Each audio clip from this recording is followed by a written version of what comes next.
Good evening. Masal al-khair. Seems particularly appropriate this evening to say some words in Arabic to welcome you all. لكي أرحب بكم. Because of the context of this conversation that we're going to have, or lecture followed by a conversation. I actually have two pieces of paper that I have as my prompts, my cheat sheets. One, because I want to say a bit about the context of this lecture, and then the other, more important, to introduce our very distinguished speaker and close friend, Professor Joe Lowry, who's going to speak to us today. So the context of this lecture is really, I mean, it's been advertised as an inaugural event, so it's quite exciting for us. We're very mutahammisoon, as Michael Cooper, one of my colleagues on the editorial board, said into the TV cameras just now. We are very mutahammisoon about what we're doing and about today, because this is the second day of an inaugural editorial board meeting for the Library of Arabic Literature, which is the organization, the grant, the project, which is that background, that context that I'm talking about for today. The Library of Arabic Literature is a project to produce translations of classical Arabic, of the great works of classical Arabic, but also the works of classical Arabic into English in parallel text editions. The stress being on the English being accessible and correct to a 21st century audience, readership of English, but also that they should be, the stress is also that they should be reference works of the original Arabic works, so that there's a dual sort of emphasis that the people involved in the translation are also editors, and fiable editors, trustworthy editors that produce critical editions to some extent, but trustworthy editions, so that the library can become a reference library of the corpus of the huge treasure house that is the Library of Classical Arabic Literature. Classical Arabic literature is a problematic term, of course. We mean really pre-modern Arabic, so texts from, say, 6th century Arabia, perhaps the Ayyam al-Arab coming up to the 19th century. I think the point beyond which we won't go is the Nahda, the 19th century Nahda. And so I'm very pleased to announce, I'm sort of getting ahead of myself, that one of the works that will be translated in the first tranche, or in the first appearance of the works that we publish, will be the As-Saq al-Asaq Fima Huwa al-Faryaq li Ahmad Faris al-Shidyaq, one of the great works of the 19th century, and really one of the harbingers of well, one of the foundations of the Nahda and what led to modern Arabic literature. So I want to stress that it's a translation project and an editing project that we hope will become a reference library, not just of canonical works of classical Arabic, but we want to have a comprehensive sense of classical Arabic. So some of the things that appear will be obscure and little known, and from the, how shall I say this? Not the mainstream reference points of traditional literary history. One thing I should stress, and I'm not going to go much longer about this, is that we interpret, we hold the title of the project, Library of Arabic Literature, to mean literature in its broadest sense. So I think the best way of explaining that is to convey to you how we've translated that into Arabic, because clearly the Library of Arabic Literature needs to have its Arabic title.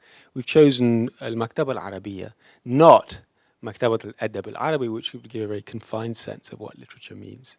Maktaba al-Arabiya gives the full sense of what we mean by literature, any text that would pass off for literature, and not in a full sense to anybody who reads it. So we want to translate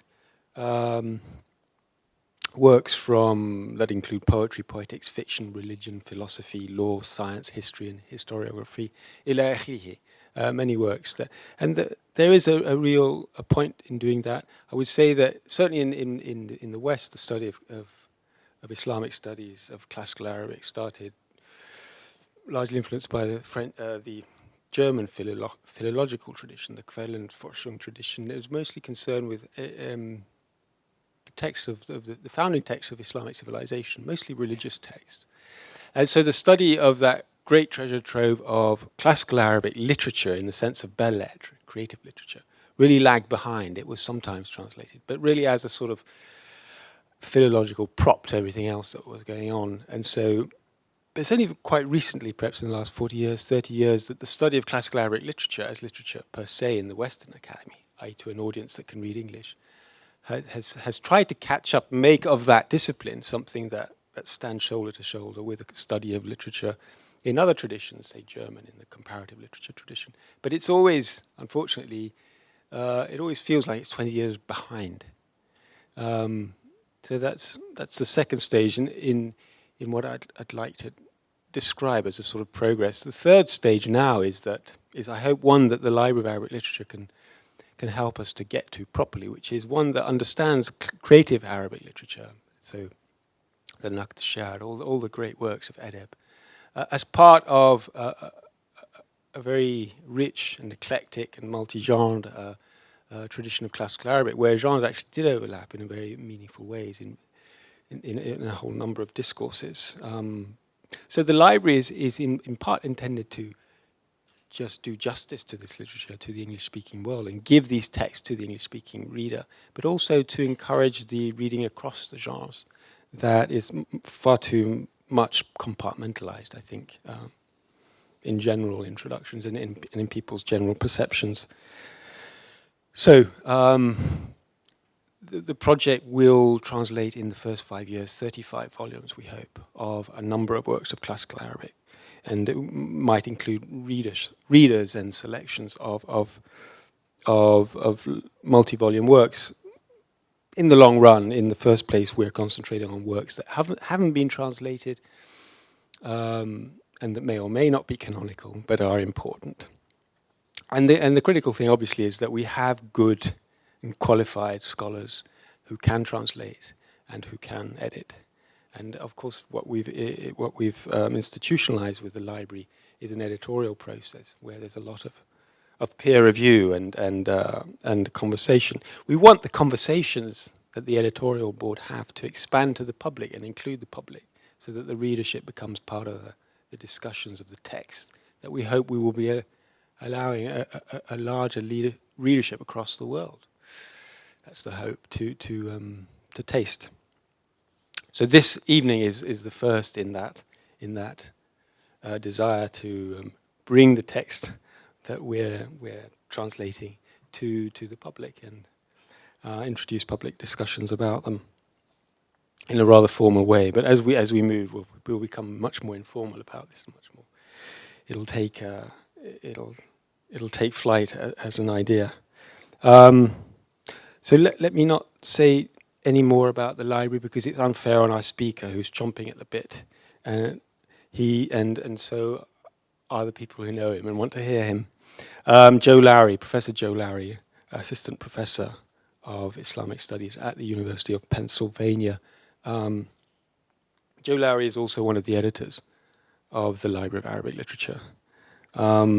He received his BA in 1985 from the University of Washington in Seattle in Germanic and Near Eastern languages, and also studied during this time Arabic and Islamic studies at the University of Tübingen, which is, of course, the alma mater of some of the greatest German Orientalists.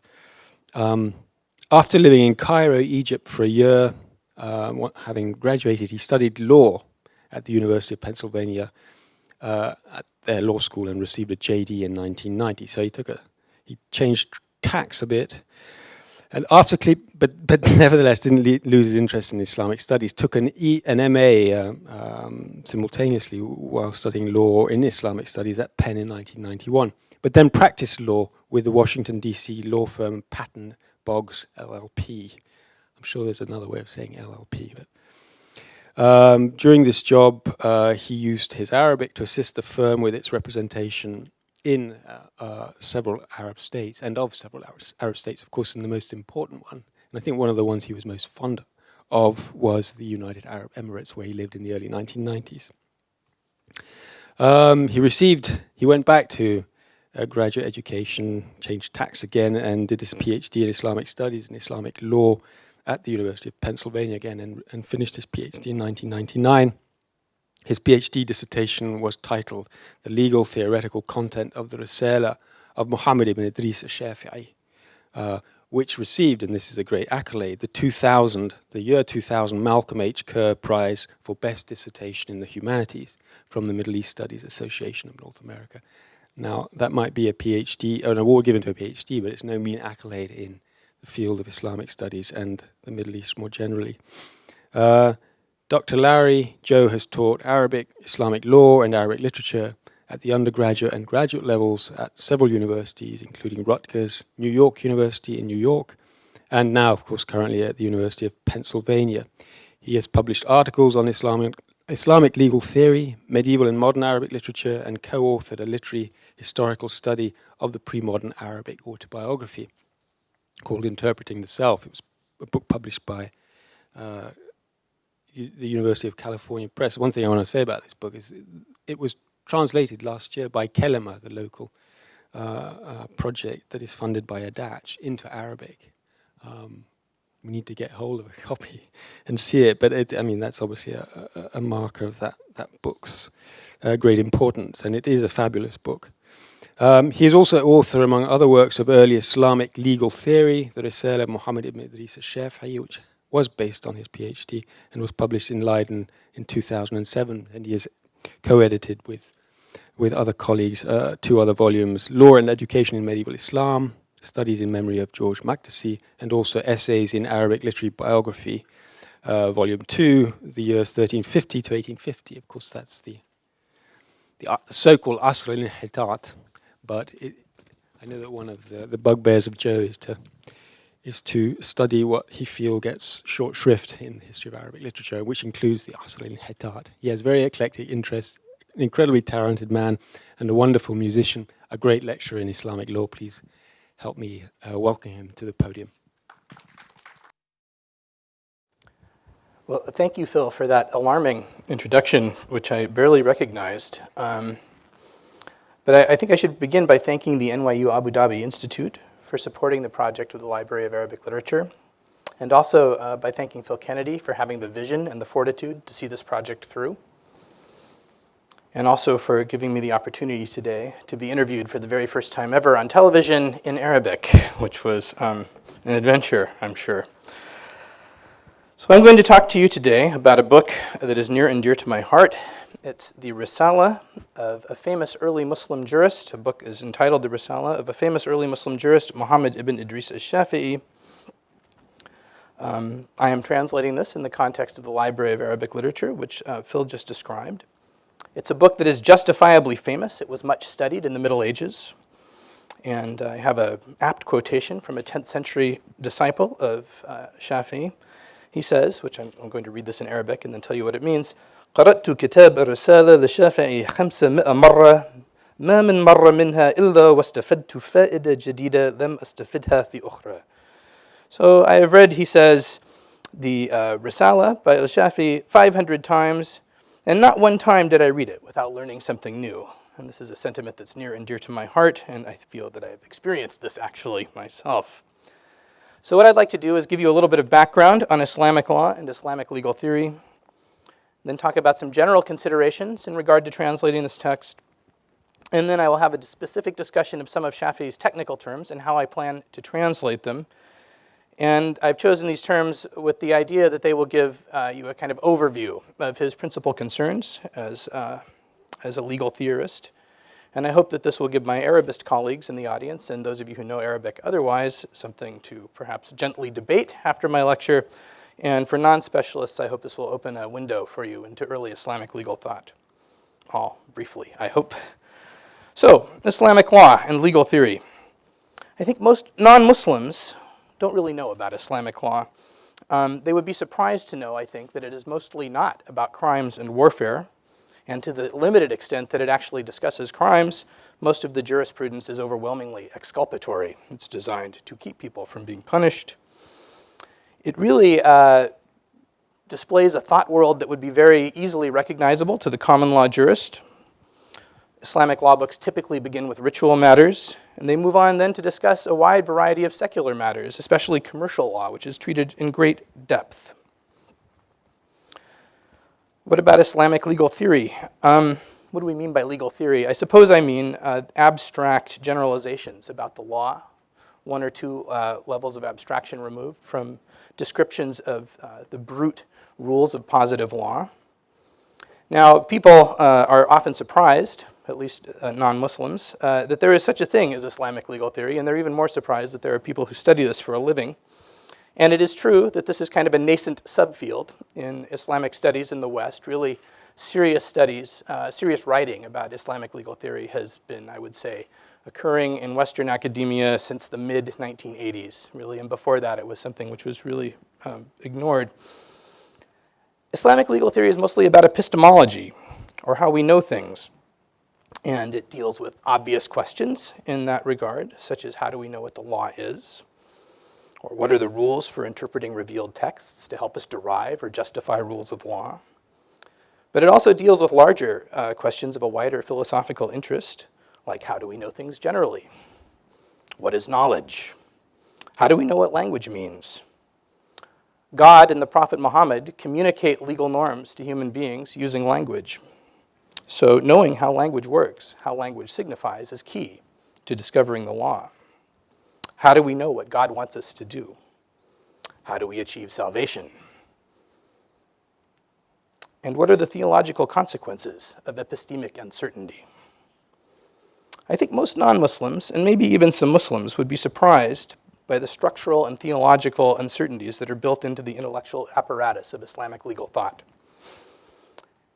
It's a discipline that's intellectually very serious and self-assured, but it's hardly triumphalist or complacent. Well, what about our jurist himself, our author, al-Shafi? He was born in 767 in Palestine, raised in Mecca. He studied law in Mecca and Medina and Baghdad. He traveled to Yemen. He settled in Egypt, probably in the year 814. And Egypt is where he is thought to have produced the vast majority of writings of his that survive, including the book I'll be talking about today, the Risala. And he died there in Egypt in 820. He's well known for important works on jurisprudence, principally the Kitab a voluminous compilation of works chapters on positive law, accompanied by many shorter essays on legal theoretical and other legal topics. And he's also well known for the Risala, the book I'll be talking about today. What does Risala mean? Epistle would be a usual translation. It may, in this context, also mean the introduction, since it sometimes appears at the beginning of his in manuscripts. The Risala itself was written after 814 in Egypt. And Shafi's importance is, quite simply, that he's an extremely prolific early jurist. He has a large corpus of very early texts on Islamic law that are preserved and attributed to him, and which he undoubtedly composed. He is also the eponymous founder of a school of Islamic legal thought, one of 4 main schools in Sunni legal thought. And he's the author of the earliest preserved works on Islamic legal theory, which makes him critically important for reconstructing the early history of Islamic law.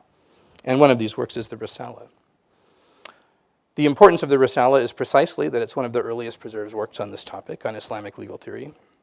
And it really laid the groundwork for much of the subsequent development of the field in the Islamic world, both for his disciples and also for his rivals, and for his disciples' rivals in later centuries.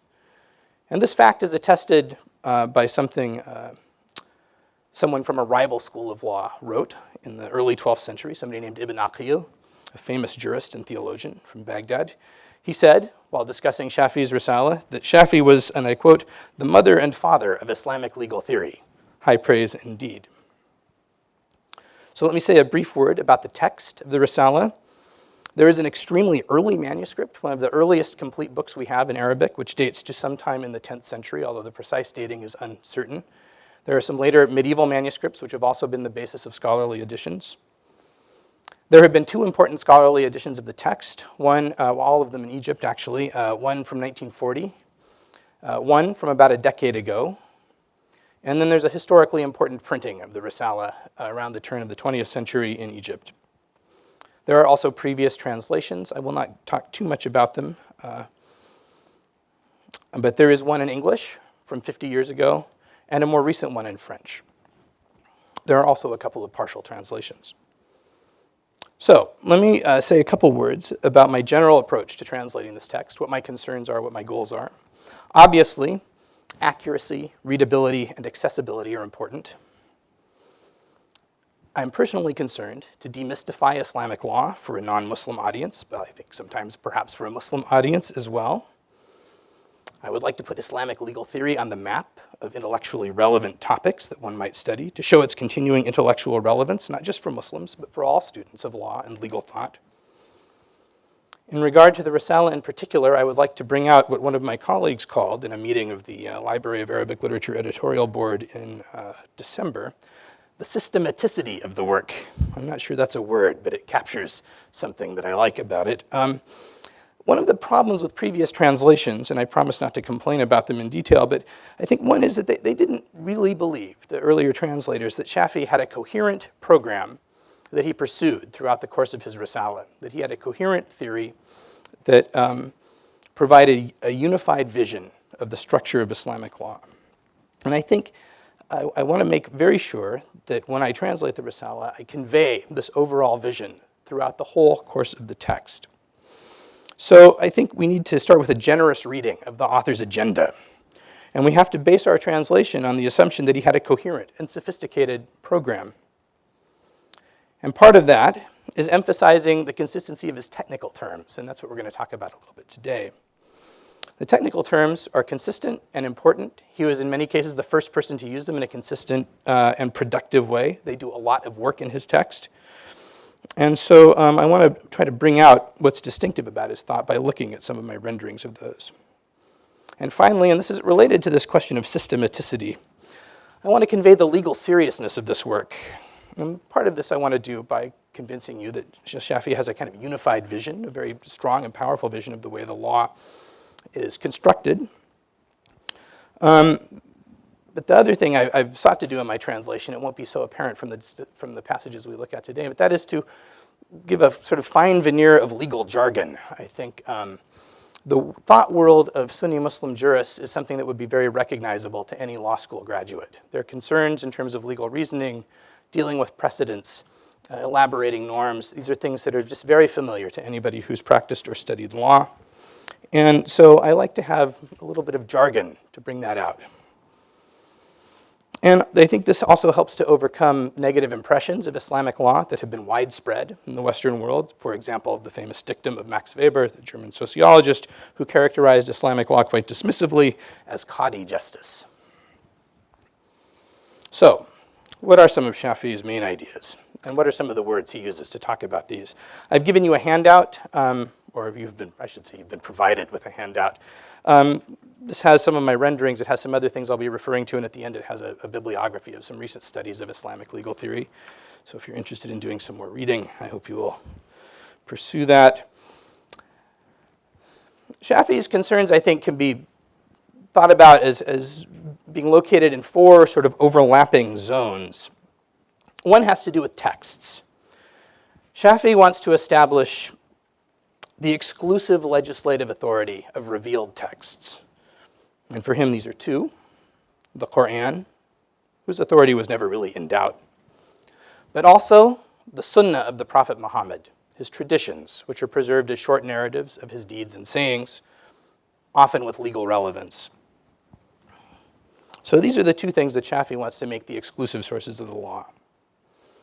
Then Shafi is interested in structures.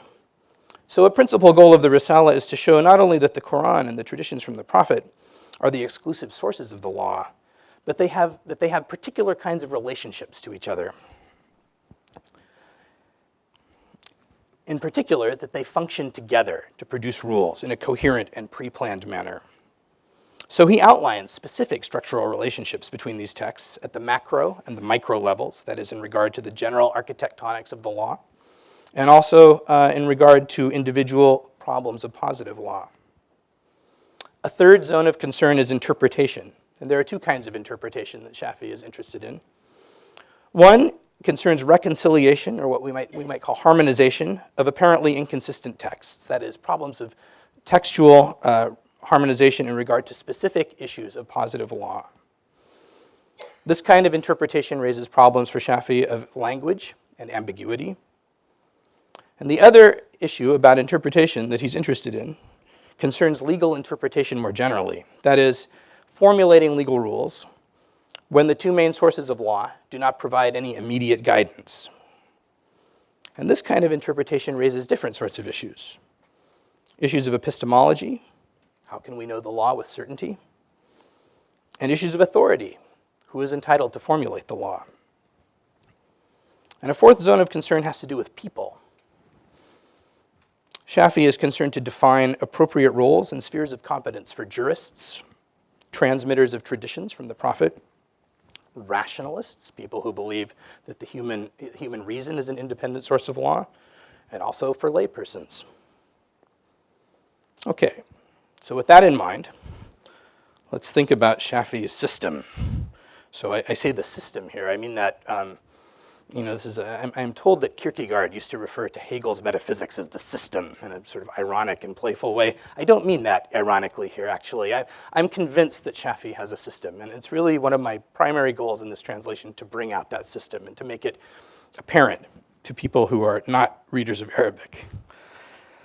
So what is his system? Well, the first substantive legal theoretical discussion that comes up in the Risala has to do with the relationship between the Quran and prophetic traditions, the prophetic sunnah.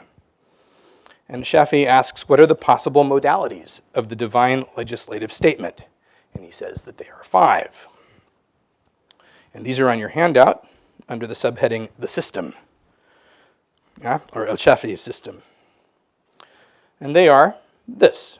He says, rules of positive law are either stated by the Quran alone, or the Quran and the Sunnah, where the Sunnah echoes the Quran or adds non-essential information, or the Quran and the Sunnah, where the Sunnah explains something left unexplained in the Quran, the Sunnah alone, or neither, in which case one engages in legal interpretation.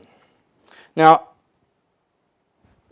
I love this part of the Risala because I think it sums up exactly what Shafi was trying to convey, which is that the law is a symmetrical, organized structure. And I've tried to convey that using letters on the right side of your handout here under the Shafi system. It has a kind of symmetrical quality. It's organized. It's even, in some sense, beautiful, I think, for him. And I think it was important to him to show that the law had a coherence, right? A structural, architectonic coherence. So this symmetrical account of the law, portrayed as a circumscribed set of permutations, of defined interactions between texts, is remarkable to my mind for its clarity and rigor. And this is a key point. It also corresponds almost exactly to the organization of the Risala as a whole. And that's how I think we know that this is the main idea in the text. The Risala discusses these permutations in this order, right? The congruence between this explanation of how the law is expressed and the organization of the text cannot be accidental. Right? Harmonization and interaction of texts loom large in this schema. Right? A key idea is that the Quran and the prophetic sunnah interact in complex but defined ways. Problems of interpretation more generally are a central concern, as I said before. So I've concluded, and I think I'm right about this, and I'm very concerned to convey this, that the Risala is a tightly organized text. And we are justified, therefore, in attributing to it a high degree of what my colleague called systematicity. So, how does Shafi talk about these things? Well, what I'd like to do actually, let me talk about the terms for the system first. This term bayan, the first thing Shafi says when he introduces this 5-part schema, he says, how are legislative statements made, right? What are the modalities of the legislative statement? How should we translate this term bayan? Obviously, I translate it as legislative statement. But it's a term that means for other legal theorists, especially in later centuries, to clarify something, right? The idea is that you have one text which needs clarification and another one comes later and clarifies it.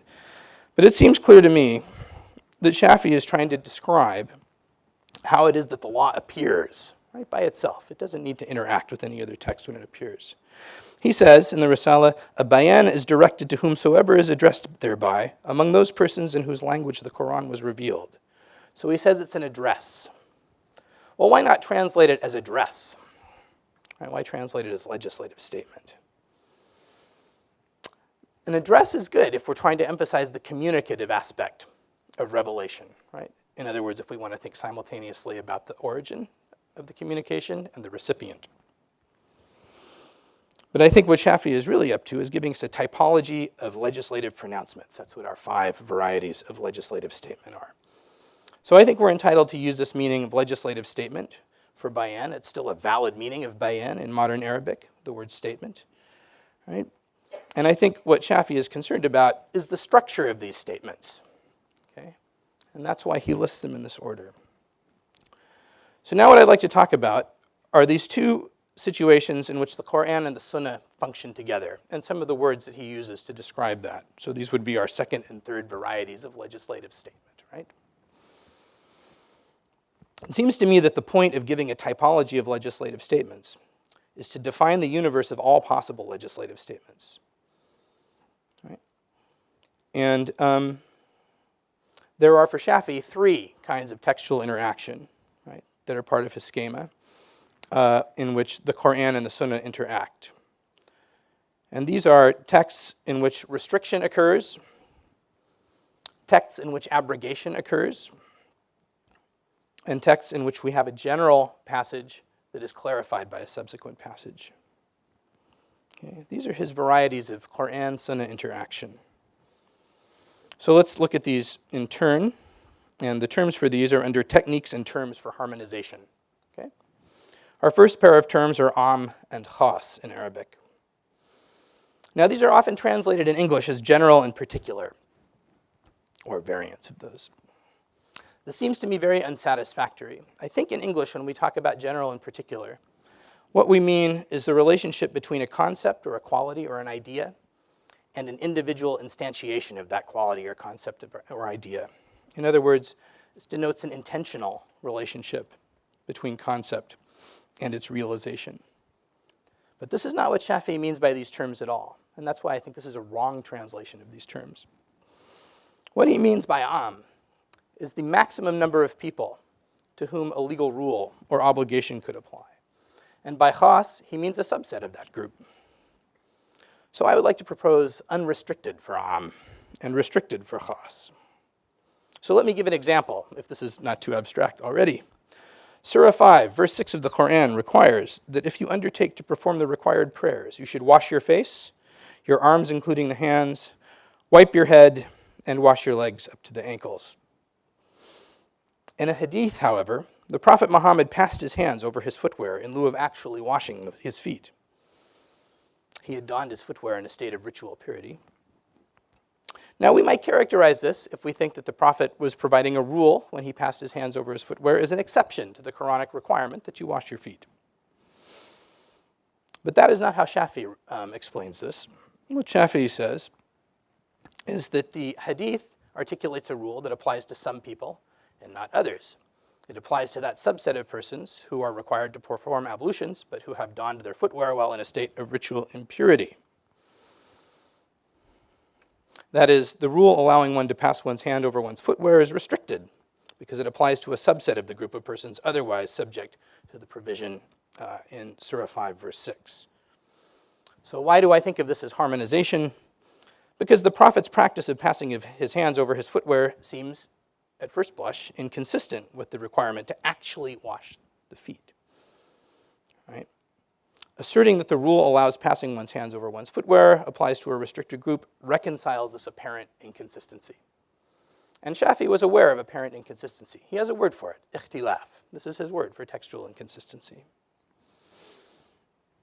Well, that brings us to our second technique of harmonization, which is abrogation, naskh. It doesn't really pose a problem of interpretation, or rather of translation, but it is interesting because you would think abrogation, which is the replacement of one rule by a subsequent rule, was a mere problem of history. Once you knew the sequence of revelation, you could decide which rules came later, and those rules would be in force, and earlier rules would no longer be in force. But that's not how Shafi uses this at all. So let me give you an example. Surah 2, verses 180 and 240 enjoin one to leave a bequest to one's parents, to one's near relatives, and to one's spouse. Surah 4, verses 11 and 12 provide for mandatory fixed inheritance shares for the parents and the spouse of the deceased and for certain other relatives.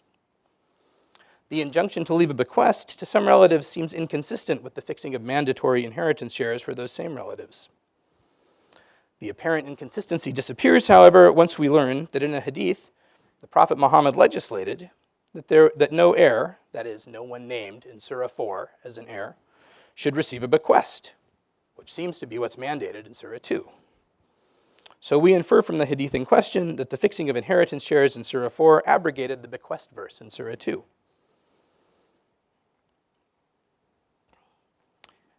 Invoking abrogation harmonizes the two texts, and Surah 2, although no longer enforces law, remains relevant as legal history. Well, let's talk about our third method of harmonization. This is slightly more complex. It involves the terms fard, nas, jumla, and mujmal. These terms help with two different situations for Shafi'i. In one situation, they help us distinguish between legislative language and revelation that is explicit, an explicit text, a nas, or as Shafi'i describes it, hermeneutically self-sufficient, and language that is in need of further clarification, which he terms jumla or mujmal. In another kind of situation, these terms help us deal with the frequently arising problem, or phenomenon, I should say, in the Quran, that it sometimes gives us a very general obligation, fard, which is couched in explicit language, nas, but which is still in need of further clarification, and whose details usually appear in one or more hadiths. So let me try to clarify this with an example or two. The Quran frequently enjoins one to pray, to give alms, and to perform the pilgrimage. And each of these injunctions employs a simple imperative verb. For example, aqim as-salat, atu az-zakat, frequently recurring phrases in the Quran. But these simple formulations do not tell us anything we need to know about how to carry out these obligations. And that's why Shafi'i denotes them as jumla, these passages. So I went through a phase, and I have to admit that I did this in a book that I published on Shafi'i's Risala, of translating this term jumla, or its equivalent mujmal, as underdetermined, a word I borrowed from the natural sciences, especially from physics, where it denotes an incompletely worked out theory. I have changed my mind. I think I would like to translate jumla and mujmal now as general. And that's how I've decided to render this term in my translation of the Risala. What made me hesitant to adopt this simple solution before, it's the fact that general was universally translating the word am, and I was concerned that there would be conceptual confusion. I feel that this was a brave act to re-engineer the English equivalents of these terms. The momentousness of it may sink in for you after the lecture. Let me add another wrinkle to this complex of terms. The general obligation to pray, the jumla obligation to pray, conveyed by the imperative aqim as-salat, is only general in its lack of detail. There's no doubt that it's an obligation, a fard, and that the obligation to pray is couched in explicit language. It's a nas. That is, it's a nas in regard to the fact of its obligation, but it's jumla in regard to the details. This is exactly how Shafi'i describes it, and you can see that these terms are not mutually exclusive.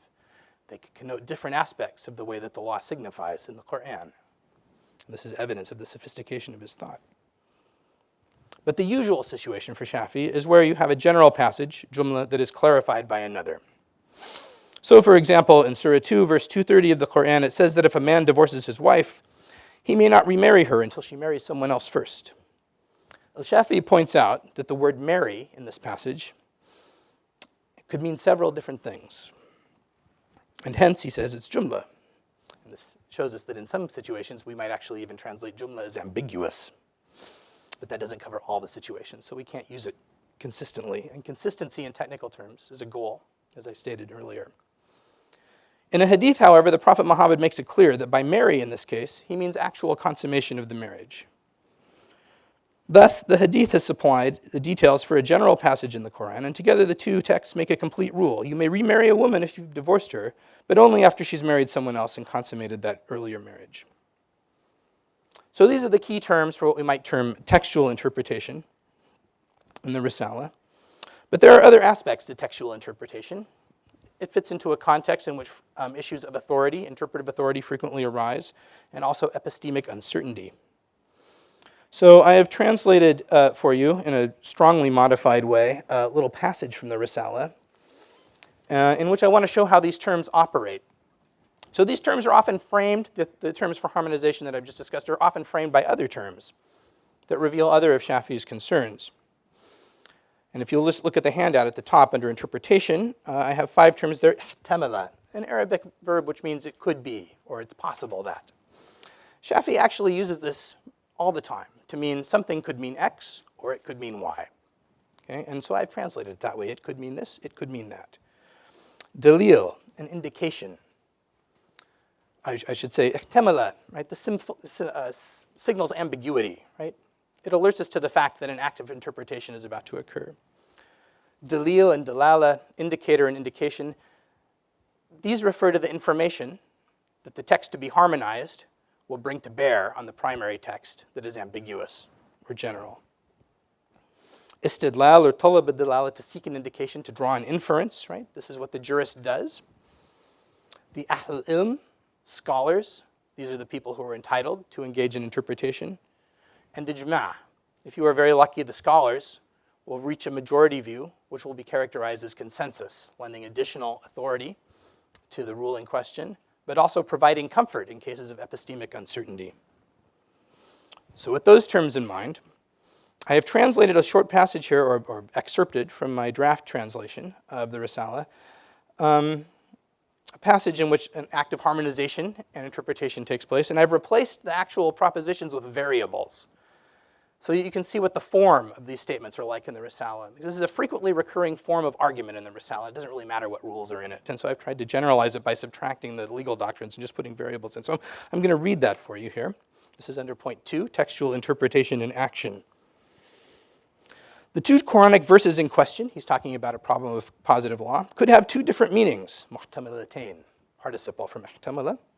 They could confirm proposition X, one rule, and also that propositions X and Y are both simultaneously true, 2 legal propositions. Or they could mean that proposition X abrogates, nasikh, abrogation, proposition Y. Because the 2 verses could have the meaning we described, ihtamala again, they could mean this or they could mean that, it is incumbent on scholars, the ahl al-ilm, to seek some indication or to draw an inference from God's book. If they do not find an explicit text, nas in God's book, they should seek it in the sunnah of God's emissary, that's Muhammad. We found that the experts in law, the ahl al-futya, another group of scholars, and scholars generally, ahl al-ilm, do not disagree about the fact that the Prophet said, in the year of the conquest of Mecca, proposition X abrogates proposition Y. And also we find scholars having reached consensus on it. So here we see all of Shafi's harmonizing concerns framed by his interest in ambiguity in the law, his appeal to the interpretive authority of the scholars, and finally his expression of comfort with the fact that scholars have harmonized the texts in question by reaching consensus. Now, that is one kind of interpretation. I'd call it textual interpretation. The other kind of interpretation that we find in the Risala is full-blown legal interpretation. And this is what occurs in our 5th mode of legislative statement. Remember our 5 modes of legislative statement, the bayan. The situation where the Quran and the Sunnah do not provide an explicit ruling. So let's conclude by considering how Shafi talks about legal interpretation in that sense. Problems that require special reasoning techniques to be employed when a jurist is confronted with a case of first impression, or the one that seems not to be governed directly by any revealed language. Now, there's a general term for legal interpretation, which is ijtihad, and that's how I translate ijtihad, legal interpretation. It often involves analogy, called qiyas in Arabic. The Shafi's discussion of ijtihad is interesting because in it he has to confront directly certain key problems in legal epistemology, and these problems are not unique to Islamic law. So recalling Shafi's typology of the 5 kinds of legislative statements, the last of these refers to the situation in which neither the Quran nor the prophetic Sunnah contained a directly apposite passage or rule. Shafi's principal example of ijtihad, of legal interpretation, is finding the prayer direction when out of view from Mecca. That is, one is obligated to perform the required prayers facing Mecca, right? But if one is in Oregon, to take an example, right, how do you know where Mecca is? Right? So let's think about this example for a second. there is an obviously objectively correct answer, right? Mecca undoubtedly lies in a certain direction relative to the person who must pray. But taking stock of the available evidence when out of eyeshot from Mecca, and the evidence Shafi describes as landmarks, heavenly bodies, prevailing winds, and so on, taking stock of that evidence may not allow one to reach the correct answer. In other words, to reach the objectively correct answer in regard to where Mecca is. So that one will have to settle for an acceptable answer, not necessarily one that's objectively metaphysically correct.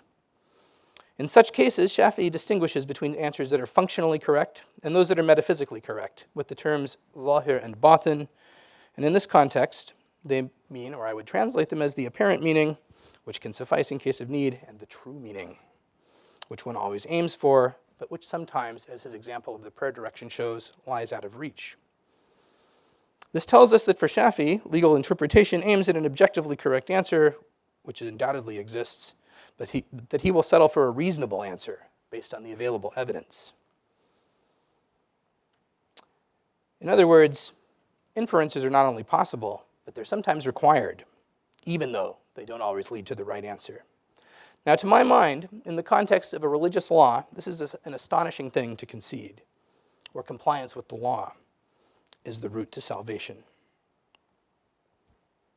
Well, let me conclude with another quotation about the Risala from an ancient source.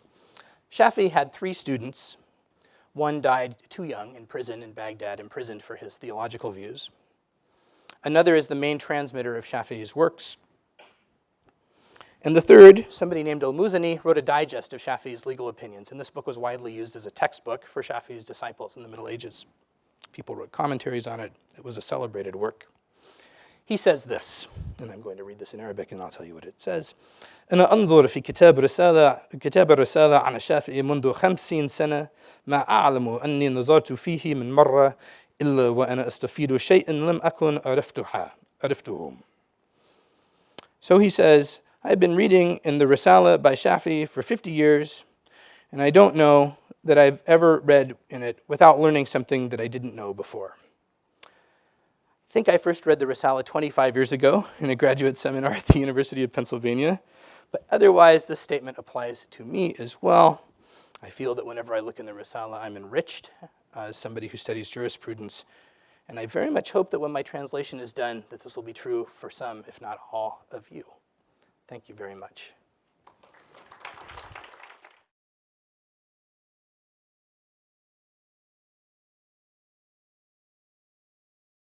Professor Lowry, how do you see al-Shafi'i compared to the other 3 schools of thought, the other 3 imams behind the schools of thought?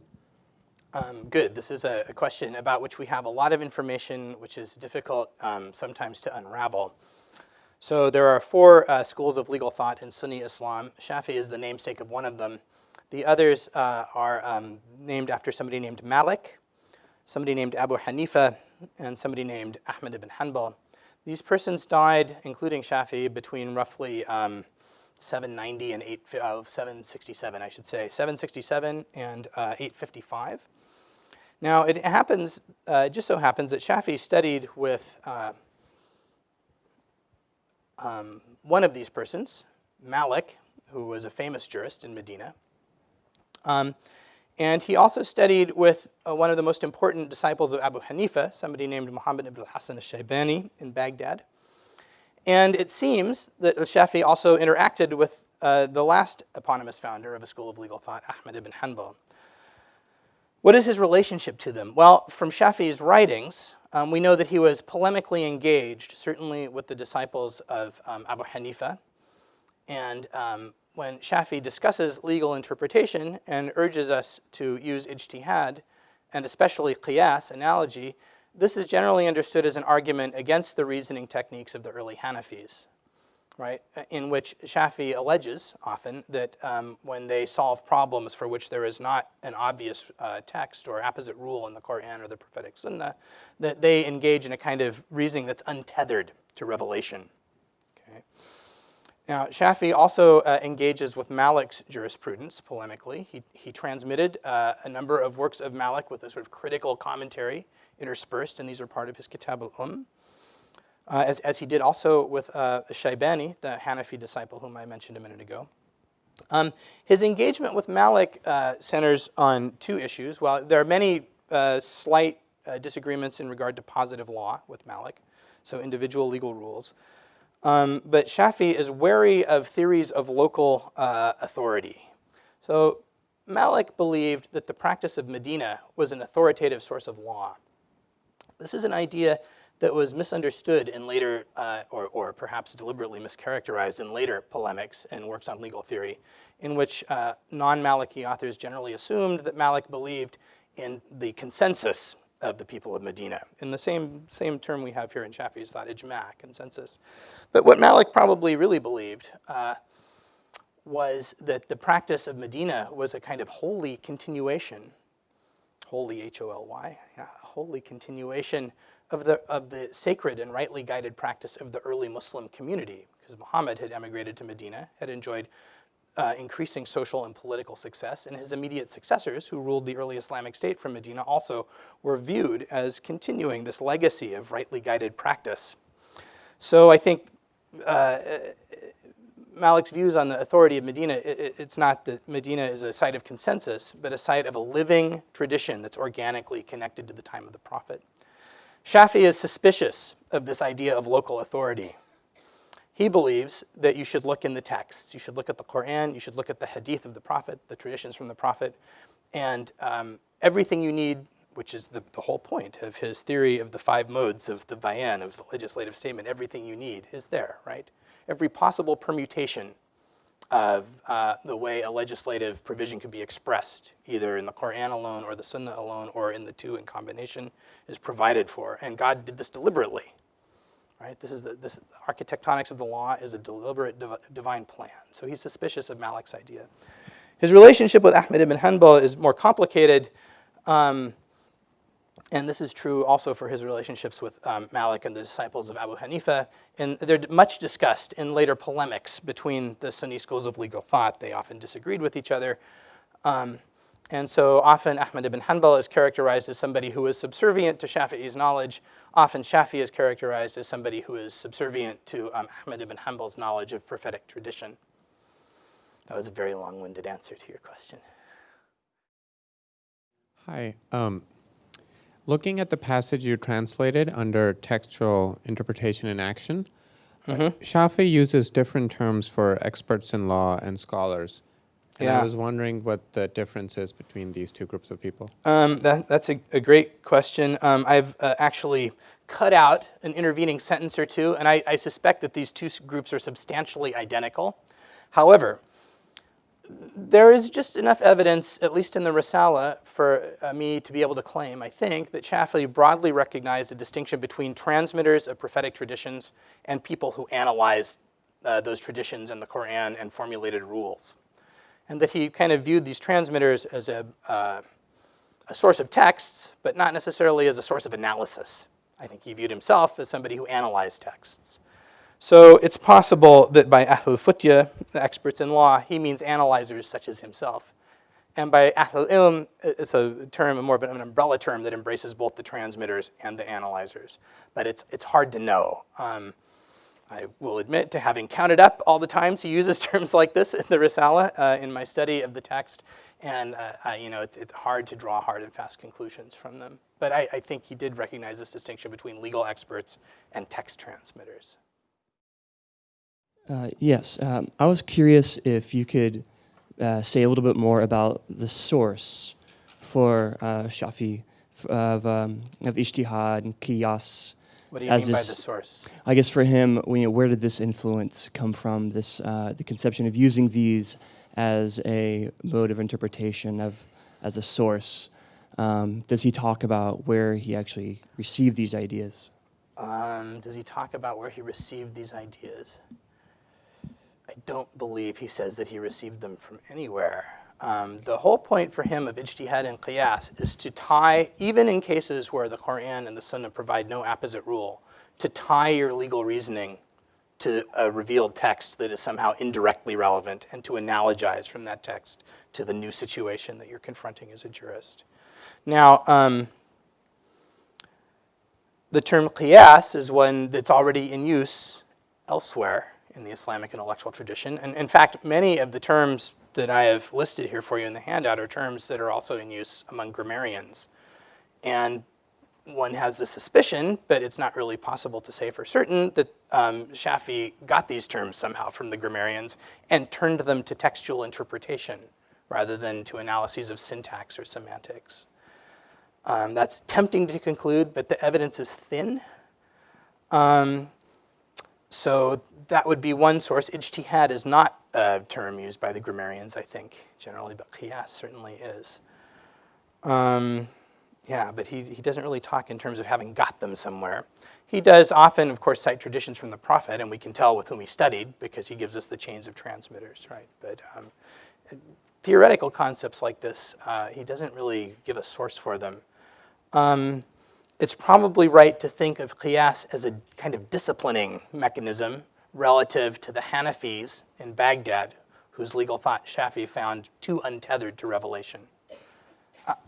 Obviously, later Hanafis objected to this characterization and would never have conceded that their legal reasoning was untethered in any way to revelation.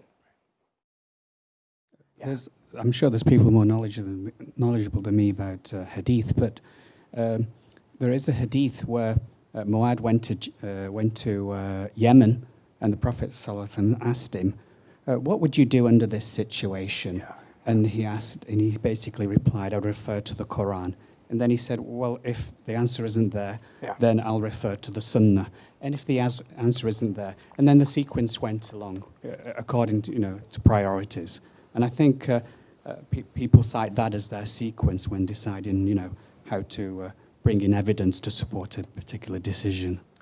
Yes, they do. That's the very famous Mu'adh hadith in which he asks the Prophet, or the Prophet sends him off to be a governor or a judge, and he responds by saying, "Oh, I'll recite this first," and the Prophet says, "Well, what if there's none of that?" And he says, "I'll recite this first." It's a nice list of 3 sources: Quran, traditions from the Prophet, and ijtihad. Yeah. Good. And one of the things that Western scholarship thought about Shafi's Risala for a long time, that it was the first book to really articulate in a strong way what I would call the 4 sources theory of Islamic law. And that's the idea that Shafi's main sort of theoretical objective in the Risala was to say more or less what you just said, or what's embodied in this hadith. Except that he added in between the 3rd and 4th sources ijma', consensus, right? So then the 4 sources, and you will find this in any sort of college textbook on Islam, right? They're the Quran, the prophetic traditions, consensus, an analogy, or ijtihad. So I've spent a lot of effort trying to divert attention away from this interpretation because I think it's a wrong interpretation of the Risala. I wrote an article in which I added up all of Shafi's lists of authorities. That's what I call these lists of authorities. And he has all kinds of different lists. Some of them are 1-element lists, some of them are 2-element lists, some of them are 6 or 7-element lists. And they are almost always invoked when he wants to show that he needs to interpret something rather than leaving it alone and taking it at face value. So these lists justify kind of second-order acts of interpretation. They're not the primary thing that he looks to. I mean, I don't think he begins his legal reasoning from the point of having this list. And I think the reason this idea got entrenched in Western academia, of course the hadith is widely known, but also because the first people to really write about Shafi in depth and try to characterize his legal theory were doing so in the early 60s in England, when legal positivism was in vogue. And this is very close to the idea of H.L.A. Hart of a master rule of recognition, this idea that you have a kind of 4-tiered structure, and if you don't find something in the first tier, you look to the second tier. But I think a more careful reading of Shafi shows that what he's really up to is trying to show the self-containedness in revelation of the law. And that's why I emphasize this idea of the bayan as being at the heart of the Risala. Now, and I will admit that I wrote an article once, does Shafi have a theory of the 4 sources of law? And I answered no, I think not. But I have to say that in another theoretical work of Shafi's called the Ibtal al-Istihsan, in the middle section, he has a lot of lists like that, and they're 4-source lists. And I think that if you asked Shafi, what are the sources of law, if you were sitting having tea with him, he might say, well, the Quran, the traditions from the Prophet, ijma', qiyas. But I don't think that's his primary theoretical goal in the Risala. And I actually would like to sort of move people off of that notion. You would rather say it's harmonization. Yes. I think it's harmonization. Now, whether he would have accepted my word harmonization, I don't know. I think he had a positive goal, which was to portray planned, sort of divinely engineered interaction. That might be a better word. Right? With added flexibility. If you like, yeah. He's very flexible, right? Yeah. That's Came one of the across. things I admire about him is Yeah. he has very difficult textual problems to solve often, and his solutions are heroic. Thank you. Professor Lowry, I'd like to invite a comment on the role of reason and the absolute universal values and how they're tackled in, say, the Shafi'i school of interpretation, particularly with the context of the Mutazilite thought, which was also coincidental in time with the four, but really didn't get traction over the history. Okay, so I will, yeah, so this is a question about the role of reason, right? Or in a legal context, we might even think about the role of natural law for Shafi. This is a slightly subtle problem because although Shafi says often that he is anti-rationalist, he denounces groups he refers to as the Ahlul Uqul, people of intellects. He doesn't mean people with minds, but he means people who look to reason as an independent source of authority and obligation, right? He criticizes people who have that label. But at the same time, you know, he's obviously engaged in some very complex and systematic reasoning himself. So this is an interesting contradiction, I think, for him as a legal thinker. He doesn't overtly refer to the Mu'tazila, a sort of loosely connected group of rationalist thinkers who arose mainly in Iraq in the 9th, late 8th, and across the 9th century, and who then gradually died out. He doesn't mention them by name. In one of his theoretical writings, he does refer to the Ahlul Kalam, speculative, which probably means something like speculative theologians, and that may be a reference to the Mu'tazila, and he accuses them of not being interested in traditions from the Prophet. Right. So those would have been the two. The two main gripes he had with the Mu'tazila: their lack of interest in traditions from the Prophet, and the idea that the intellect was an independent source of obligation or of truth. Right. Because the whole point of the Risala, as I've tried to say, is that everything you need is in revelation, even when it's not directly on point. Right. Yeah, and you know, another way to think about Shafi, because of his focus on revelation, is a kind of initiator of the largely positivist bent of, as opposed to a natural law bent of Sufi or Sunni legal theory, in which the law is identifiable in revelation, right? It's there, you can find it, it's not problematic, it's always extant. You don't need to go looking outside of it for abstract principles that will help you. So he is not somebody who's interested in these universal principles, right? Now, an interesting question, because I think generally, although people are arguing against this, generally we think that Sunni jurists are not so interested in natural law. But undoubtedly, there are legal situations that arise where a jurist will say, I think this is the right answer for whatever ethical reason, right? And much legal reasoning is result-driven, right? And I think that's as true for Muslim jurists as it is for common law or civil law jurists. So I guess what I'm saying is that Sunni jurists talk as though they don't like natural law. But abstract ethical concerns must come into their legal reasoning somehow. It's just that it's very hard to find it. And when they're writing theory, they're not interested in disclosing that aspect of their thinking about the law at all, especially Sunni legal theorists.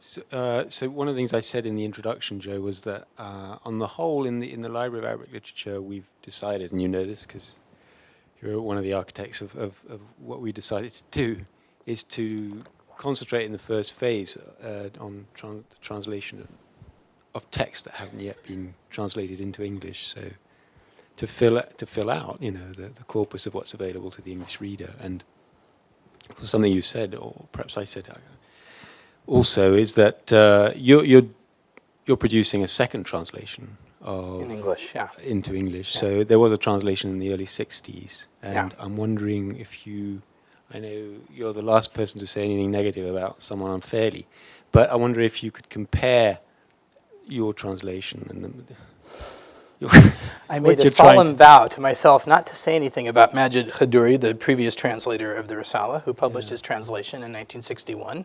It's on your little bibliography at the back of the handout. Khaduri knew Arabic very well. He was somebody who translated a number of early legal works. It was a great service to the field. I think, there are three things I think that would justify a new translation. One is that in 1961, what did we know about Islamic legal theory, really? I mean, the study of it was almost non-existent in the Western Academy, really. Now I think there are many of us who study Islamic law who are hyper aware of the interest of this topic, and it's a very modern sort of flavor. It's worry about uncertainty and unknowability. This is a very contemporary kind of intellectual concern. The concern with how language signifies and the problems that you have knowing what God is saying, right? I mean, this is very interesting, especially when, Islamic law is not about open-ended ethical obligations, right? It's one thing to wonder what somebody means when they're trying to convey, as Christians sometimes say that they are finding in the New Testament, for example, open-ended ethical obligations, right? But when you're trying to derive precise norms that govern human behavior, it's a very different matter. Yeah, so I think, he really didn't have any scholarly resources to draw on to help him with this. I mean, there was no conceptual apparatus or consensus about the kinds of questions one ought to be asking about this text. And in fact, one of my teachers, George McTessie, at the University of Pennsylvania, he reviewed Khaduri's translation, and he said exactly that. He said, this reads very well, but it may be too early to translate this text. So the other thing about Khaduri's translation is that I think it's fine at the sentence level. But that brings me to my third problem, which is I don't think deep down in his heart of hearts that Khaduri believed that Shafi had a grand, coherent vision. And this is my mantra. Every time I give a lecture, I talk about this. My colleagues are tired of hearing about the 5 modes of the bayan. But he works these out in great detail with incredible consistency and with enormous legal creativity over the course of this book in a way that just, to my mind, is undeniable. It's just a fact of the kind of literary form of the book. And I don't think also the translation in French from 10 years ago thinks of this as any. I guess maybe there's a larger concern here, which is that I think for a long time, Western academics who thought about Muslim jurists or also about hadith scholars felt that there is a sense in which Muslim intellectuals in pre-modern times were on the kind of chain gang. They were pulling information accurately and providing it to the next generation. And this characterization exists in ancient Arabic sources. There's the idea of the pristine transmission of tradition. But I would like to celebrate Shafi and his colleagues and his disciples and his rivals as people who were intellectuals with serious problems to solve that we as intellectuals can understand that are relevant to us today. And to celebrate their ability to solve those problems in complex ways, in creative ways, by devising robust theories to account for very difficult data. So that's the thing I think is really key about this book. It really is a vision of the legal system as a whole. And so that's why it's time to retranslate this book. I hope I do it justice. Just touching on what you just said, I'd be curious to hear what you think the Risala has to offer to certain deficiencies in certain legal systems today. I mean, whether it's international law or law that you find in the Middle East or in European context. But I'd be curious to hear what you think it might have to offer to us today. Sorry, that's a huge question. Yes, just maybe one example. I'm trying to think of some little part of it that I might usefully answer. Let's say in current debates about the role of the Sharia in modern legislation in majority Muslim states. There are situations in which the urge to apply Islamic law is often politically symbolic rather than true to the tradition of hesitancy and uncertainty and inquiry that you find in Islamic legal theory. Thank you. Didn't you forget to mention that Khaduri rearranged the text of the Risala in order to fit the 4 sources theory, which you don't believe is correct? Khaduri moved one part of the Risala to somewhere where it manifestly doesn't belong, and you can tell this for reasons that I go into in great depth, but basically the fracture line of where he did this is part of an integral or an integrated discussion that clearly can't be separated the way he did. So, yeah, I think he shouldn't have done that. But, I have proposed, although I'm not doing this in my translation, that there are a couple of paragraphs that belong elsewhere too. I mean, look, it's a very ancient text. It's not a problem-free document, although it seems likely that it's more or less an integrated work put into final form by its author. But it is an ancient text. It undoubtedly underwent adventures at the hands of posterity, right? And existed in manuscript and was widely studied and commented on for many centuries. But we have to also be alive to the possibility that it is not problem-free, as with many ancient texts, right? This is a normal problem of studying ancient texts. But yeah, thank you. I think I've said enough about Khaduri. So, he did a great service, and he is a great scholar, and I'm grateful that he was there. And I look at his translation sometimes. I get to a passage. I've read the Risala maybe not 500 times like Shafi's disciples, but a lot of times, and I still find things which trip me up. And I look at Khaduri. I don't always agree with him, but I look. If you don't mind, one more question. Not at all. You mentioned about the pristine transmission of hadiths. Yeah. How did Shafi view the hadiths? Did he sort of give a weight according to those which he thought were very strong or those that were weak? And Yeah. how did he incorporate them into his decision-making? Okay, so the primary questions for Shafi that have to do with the hadith, the first thing is, his basic principle is that they are the exclusive legislative supplement to the Quran, right? And all law is in the Quran or the prophetic sunnah or the hadiths, right? The problems arise in a couple of places. One is that there are many, many hadith, and they articulate many, many rules of law, among many other things. So not only do problems of what I called harmonization arise between the Quran and the hadith, but they arise between individual hadith. And so he has hermeneutical techniques for dealing with those as well. The sort of classic problem is where one hadith has the Prophet say, do X, and uses the imperative. And then another hadith has the Prophet maybe not doing X, where you would expect him to do it. Right? There's an apparent inconsistency there, which he feels it's important to reconcile. And so he has a few additional techniques for harmonizing hadith. The other issue with the hadith is an epistemological one. Ideally, hadiths are transmitted from multiple points that are contemporary with the Prophet Muhammad. Right? This ensures their accuracy, right? And ensures that they're widely diffused throughout the community so that the possibility of forging of words of the Prophet is precluded. And there were forgeries, right? Muslim scholars, hadith scholars wrote books about forged hadith. Sadly, not all hadiths are transmitted in that recurrent way. Many just have a single point of origin among transmitters who are contemporary with the Prophet.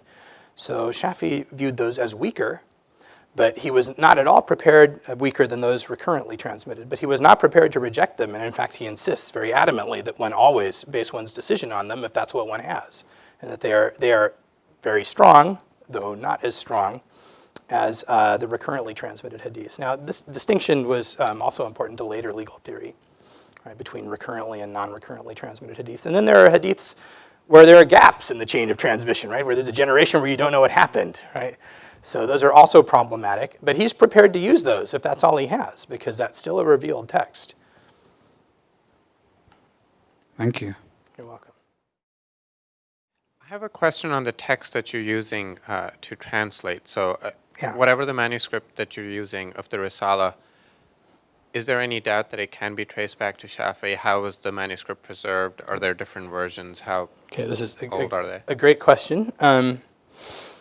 So I said there was a very ancient manuscript, probably from the 10th century. It has been claimed by some that this manuscript actually is a text that Shafi dictated to his student, the second of his three students whom I described earlier, Rabi'a ibn Sulaiman, which would make it an early 9th century manuscript, which would be very old indeed. It could be that. This text, in theory, is found in the Egyptian National Library, the Dar al-Kutub, and it was edited on that basis by Ahmed Muhammad Shakir and published in 1940 in Egypt. But it has since gone missing, which is kind of shocking because this is, if there was ever a text that was part of the Turath, this is it. And its whereabouts seem not to be known. So then we have Mamluk era manuscripts of the Risala, so that's from the 13th, 14th, 15th centuries. The early 20th century printing of the Risala was done on the basis of one of these, something called the Ibn Jama'ah manuscript, which was a manuscript that was copied and studied in a scholarly Syrian and Egyptian family of Shafi'i jurists in the late Middle Ages. Recently, somebody named Rifat Fawzi Abdul Muttalib, an Egyptian scholar, has re-edited the whole Kitab al and the Risala on the basis of late medieval manuscripts. It's an excellent edition. So that's the sort of universe of texts. I talked about the printings earlier, the universe of manuscripts, one very early but missing, and some late medieval manuscripts. So these are separated by like 500 years, right? I mean, it's quite a gap. I am still deeply impressed by Shakir's edition. There are many things in this ancient manuscript which were puzzling to Shakir. You know, lines of hadith transmission that were, and Shakir was a great scholar of Islam. You know, he knew a lot. He edited Tabari's Quran commentary. I mean, he was really a fabulously knowledgeable man. And there were many things in this ancient manuscript that puzzled him, including unusual spellings of Arabic words and so on. And even when he was troubled by things in the text, he left them as they were. So that's great. That's how edition should be. The more recent edition, it's part of a larger edition of the Kitab al is scientific. It's excellent. And it's probably a very good picture of how the Risala was studied in the later Middle Ages. So I am basing my edition on Shakir and Abdul Muttalib. And I am putting standard spellings in Shakir's edition. But I am adopting better readings from Abdul Muttalib. And Abdul Muttalib often has extra sentences and a few extra paragraphs, so I'm adding these in. And then I'm noting important variant readings and footnotes. So this is not a full critical edition, but it is critical nonetheless, I think, and it's certainly useful. If you're going to go out and write a PhD dissertation on the Risala, the other critical editions will still be indispensable, but this is a highly reliable and critical text, I think. So that's how I'm doing it. I want to thank you actually on behalf of the Institute, but also on behalf of your fellow editors on the Library of Arabic Literature editorial board, who are also in the room, for inaugurating this public discussion of the works we plan to translate. And of course, I'm not closing this discussion because I'm sure we would all be curious to come back and discuss it when the book comes out, inshallah, in a year or so. So thanks very much. I look forward to it. Thank you very much, and thank you all.